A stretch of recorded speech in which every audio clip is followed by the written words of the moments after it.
How to draw a pig. Start with drawing a medium-sized circle. Then draw an oval. Erase the line inside of it. Draw another circle as shown. Erase the line inside of it. Then draw the ears.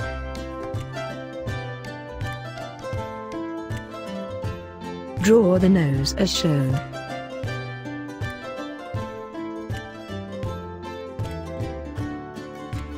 Then draw the mouth.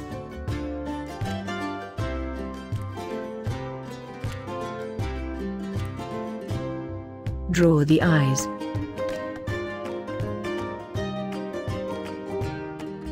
Draw the front and back side legs.